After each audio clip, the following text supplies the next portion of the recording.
Welcome student, this is History class 8, Chapter 1, Video Part 4. Today we will continue from page number 5. How do we know? So let's start. How do we know? What sources do historians use in writing about the last 250 years of Indian history? Administration produce record. One important source in the official record of the British administration. The British believed that the act of writing was important. Every instruction, plan, policy, decision, agreement, investigation had to be clearly written up. Once this was done, things could be properly studied and debated. This conviction produced an administrative culture of memos, notings and reports. हम किस तरह जानते हैं? भारतीय इतिहास के पहले 250 साल का इतिहास लिखने के लिए इतिहासकार कौन से स्रोतों का इस्तेमाल करते हैं? प्रशासन अभिलेख तैयार करता है। अंग्रेजी शासन द्वारा तैयार किए गए सरकारी रिकॉर्ड इतिहासकारों का एक महत्वपूर्ण साधन होते हैं। अंग्रेजों की मान्यता थी कि चीज़ों को लिखना बहुत महत्वपूर्ण होता है। उनके लिए हर निर्देश, हर योजना, नीतिगत फैसले, सहमति, जांच को साफ साफ लिखना जरूरी था। ऐसे करने के बाद चीज़ों का अच्छी तरह अध्ययन किया जा सकता था और उन पर वाद विवाद किया जा सकता है। इस समझदारी के चलते ज्ञापन, टिप्पणी और प्रतिवेदन पर आधारित शासन की संस्कृति पैदा हुई। The British also felt that all important documents and letters needed to be carefully preserved. So they set up record room attached to all administrative institutions, the village Tehsildar's office, the collectorate, the commissioner's office, the provincial secretariat, the law court, all had their record rooms.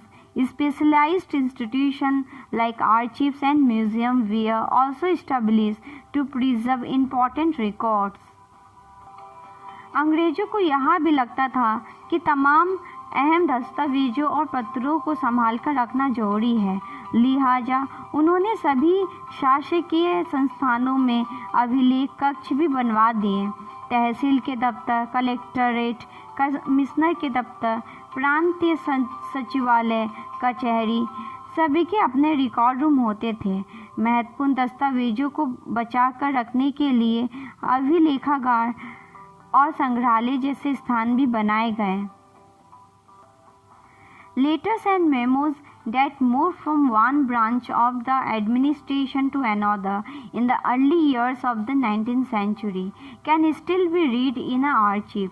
You can also study the notes and reports that district officials prepared or the instructions and directives that were sent by officials at the top to provincial administrators.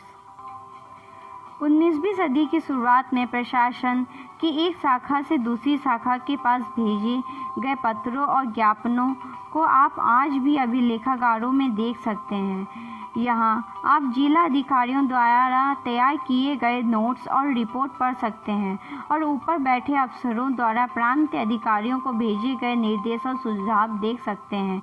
19वीं सदी के शुरुआती सालों में इन दस्तावेजों की सावधानीपूर्वक नकलें बनाई जाती थी। In early 19th centuries, these documents were carefully copied out and beautifully written by calligraphics, that is, by those who specialized in the art of beautiful writing. By the middle of 19th century, with the spread of printing, multiple copies of this record were printed as proceeding of each government department. उन्हें हुसन नवीसी के माहिर लिखते थे। हुसन नवीसी या सुलेख नवीस ऐसे लोग होते हैं जो बहुत सुंदर ढंग से चीज़ें लिखते हैं। 19वीं सदी के मध्य तक छपाई तकनीक भी फैलने लगी थी। इन तकनीक के सहारे अब प्रत्येक सरकारी विभाग की कार्रवाइयाँ के दस्तावेज की कई प्रतियाँ बनाई जाने लगी।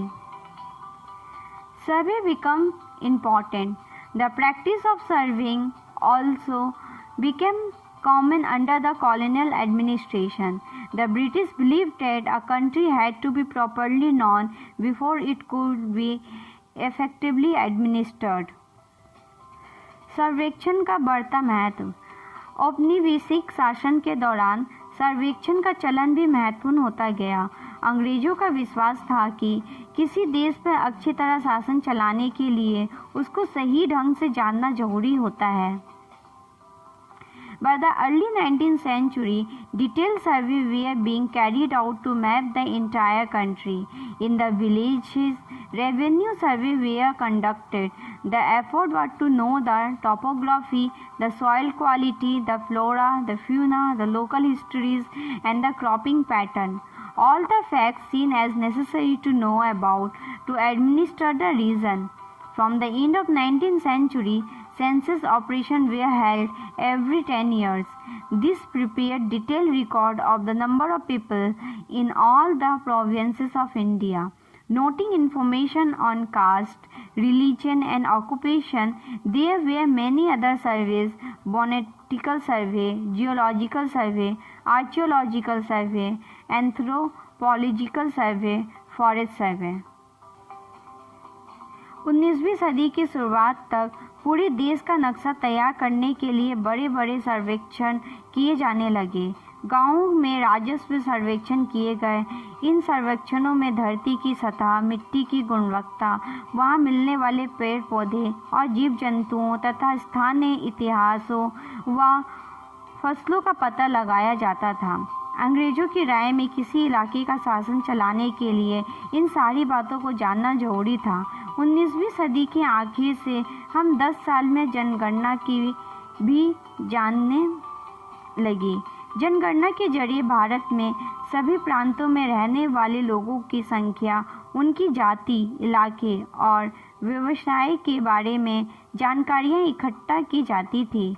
इसके अलावा वनस्पतिक सर्वेक्षण, प्राणी वैज्ञानिक सर्वेक्षण, पुरातत्व सर्वेक्षण, मानव शास्त्र सर्वेक्षण, वन सर्वेक्षण आदि कई दूसरी सर्वेक्षण भी किए जाते थे।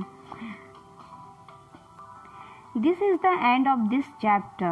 We will continue this chapter in next video. If you have any doubt, please let us know. We will try to clear your doubts in another video. अगर आपको कोई संदेह है तो कृपया करके हमें बताइए। हम अगले वीडियो में आपके संदेह को दूर करने का प्रयास करेंगे।